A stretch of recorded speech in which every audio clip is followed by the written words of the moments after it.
Struggling with self-worth? Learn how to overcome that. Stay tuned.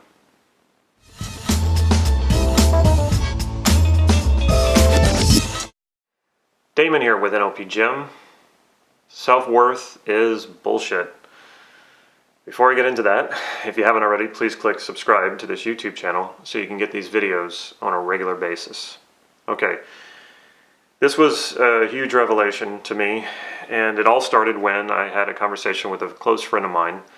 And by the way, if you surround yourself around people, or if you surround yourself with people who tell you what you want to hear and who agree with basically whatever you say or just kind of go along with it, get rid of those people. Go find people who will tell you what they see. Doesn't mean they're always right, but find people who you know the difference between when they are speaking from their agenda and when they're speaking from just telling you honestly what they see in you and good feedback. As much as possible, I surround myself around these types of people who are just very honest.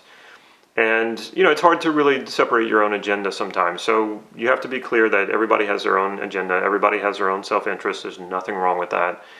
You want to find people who usually separate that. And then, again, you don't have to necessarily believe their feedback. They're just telling you from their perspective what they see. Find people like that and surround yourself with them. And make sure that they're people who are at least successful or in the kind of way that you want to be successful. It's amazing to me how many people take advice from people who are not successful in any way in the area of where they're asking for advice. Bad idea. So find good people, find successful people. I'm sure you've heard that saying, you are the sum total of the 5 people you spend the most time with. Even if it's not true, it's at least 80% true. Okay, so I'm talking to this friend of mine, and I'm struggling with something, and he says, you know what this all boils down to, Damon? He's like, I've known you for 8 years, and I know you well, and I've seen you struggle with the same thing as far as I've known you, and that is your self-worth. He said, you go out and you accomplish these things. You set your mind to something, you focus on it like a laser, and bam, you get the results. And then you're off to go conquer something else or prove yourself in some other way. And it's really about, he said, it's really about you trying to prove yourself. And maybe you do get a sense of that, he said, but it doesn't seem to generalize overall. And I'm hearing these words and I'm thinking, he's right. Now, it would have been easy for me to get angry at him and say, no, that's not what I'm doing. But he was right. That's exactly what I've been doing. I've been running from challenge to challenge, trying to prove myself. And there seemed to be no end in sight.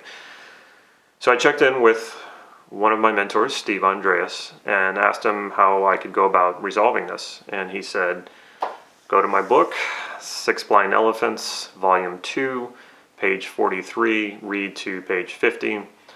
That was his prescription. Of course, I read further than that because what I read blew my mind.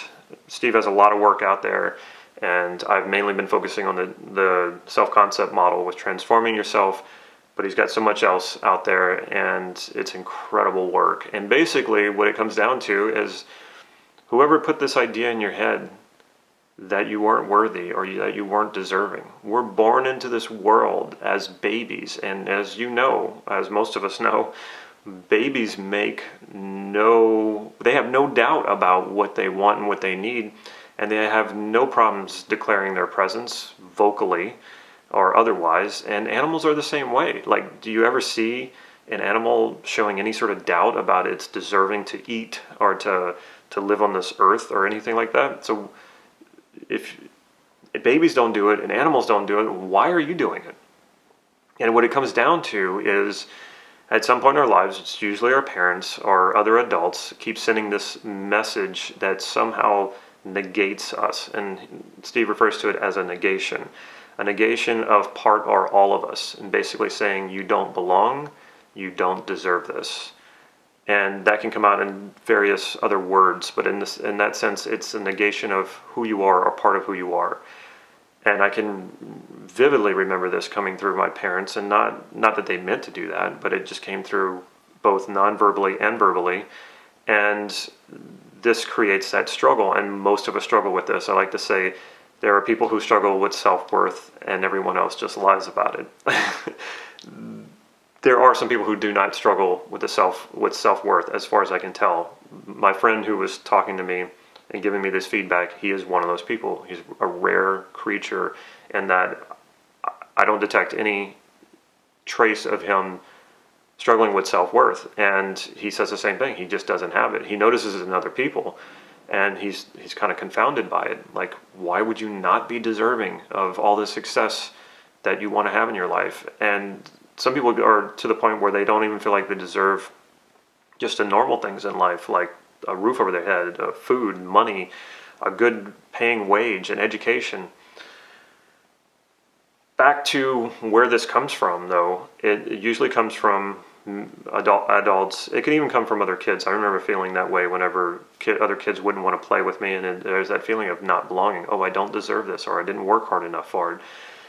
And what Steve suggests is getting in touch with those messages that are coming through us now. Because we hear that, and we hear that it's usually a voice in our head. Not for everybody, but a lot of us. And it's that voice that's saying, you don't belong, you don't deserve this, whatever it says. Getting in touch with that and realizing that that's really not you creating that message. That was a communication from an adult or many adults or whoever. And it said, it really spoke to the limitation of the adult who was communicating it, not the child that heard it. I'm going to say that again, because it's very, very important. When those communications are coming through you about deserving and not deserving, about being worthy or not worthy, those are messages that were taught to you or told to you when you were a child by an adult or adults, and it said more about the limitations of the adult or adults than the child who heard these messages. Wow. When I read that, it just blew my mind. And it made me have to reassess and reevaluate all that I've been thinking of. And here's the thing too. A lot of us go out trying to please other people, and that's how we get a sense of self-worth. This can become a real problem though, because that's not really self-worth, that's others' worth. Steve writes about this in the book as well. So if we're chasing others' worth, and everybody wants something a little bit different, and you're trying to please everybody, well, let me just step back and say, you can't please everybody, and pleasing one person might displease another. So that's not going to work either, because at some point, no matter how many people you try to please, somebody's not going to be happy with you. And then it sort of destroys this whole worth by others or others' worth. So that's not going to work either. So what do we do? What do we do about this? How do we overcome this? He gives a few suggestions, and I'm not going to go into all of them. Steve suggests that just making the negation clear is primarily what you need to do. You need to realize this negation, that it comes from these messages from other people. It wasn't about you, it was about them. And when you come to that realization, then it doesn't become an issue of worthiness or deserving or not deserving. You return to your original place of those things not even being factors in your life. It's not even an issue of whether or not you deserve or not deserve, or that you're worthy or not worthy. Those are just concepts that we took on, and upon understanding that, you can just let it go. Now, he does make some suggestions in the book. I highly recommend you read it. It's page 43 to page 50. Read those pages at least. It's worth buying the book just to read those 7 pages, but there's tons of other great stuff in it.